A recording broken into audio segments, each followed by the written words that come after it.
joylashgan joyiga qarab tashqarida, mushakda va ichkaridagi qism bo'ladigan bu ikkita qismida bo'lsa qo'limizga ilinadi. Agarda u 5 santimetrdan katta bo'lsa.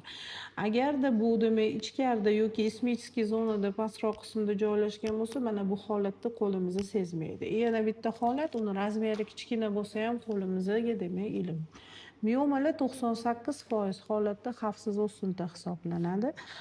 Kelib chiqish demak sabablari vitamin D ni yetishmovchiligi, abortlarning sonini ko'pligi, jinsiy hayotning regulyarni bo'lsa, mana shu sabablarning hisobiga ham mioma kelib chiqadi. Endi bu yerda mana shu yetmayotgan gormonni oldin UZI qilamiz, qon tomir rejimida Doppler qilganda qanchalik ta'minlanyapti, ana o'shanga qarab keyin bitta xulosaga kelinadi. Joylashgan joyiga qarab, razmeriga qarab, qo'shni a'zolarni ezishni boshlasa, sababsiz qon ketish holatlari bo'lsa, bitta yozib bergan analizim положительный chiqadigan bo'lsa, ana u holatda demak buni olib tashlashga показания xirurgiический metod bilan deymiz.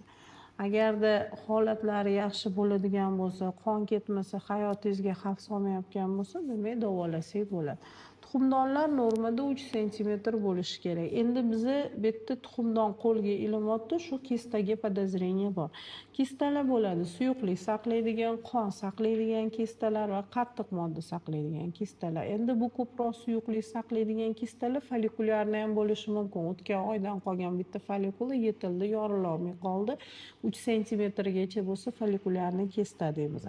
Endi sizni возрастingizda ko'proq yo endometriozli yo gemorragический kistalar bo'ladi. Chunki o'sha ikkinchi fazadagi gormonni yetishmagani hisobiga o'sha yerda qon bo'lib qoladi. Nimani kistani ichida yoki bo'lmasa o'sha shokoladni kista deymiz, vaqt o'tgan sari qattiqlashgani hisobiga ichidagi suyuqlik endometriozli kistaga demak aylanadi.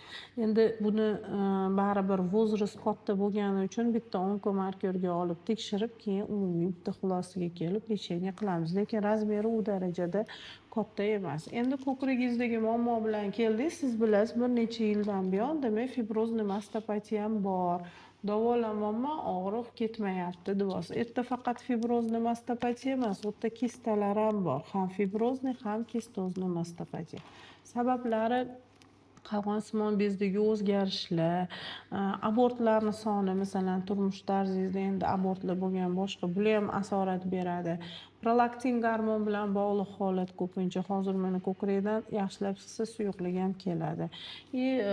Nevrologik preparatlarni qabul qilib yurgan ayollarda yana bitta sababi bu fibrozli kistozli mastopatiyaning prolaktin gormonini progesteron gormonini yetishmovchiligi hisobiga.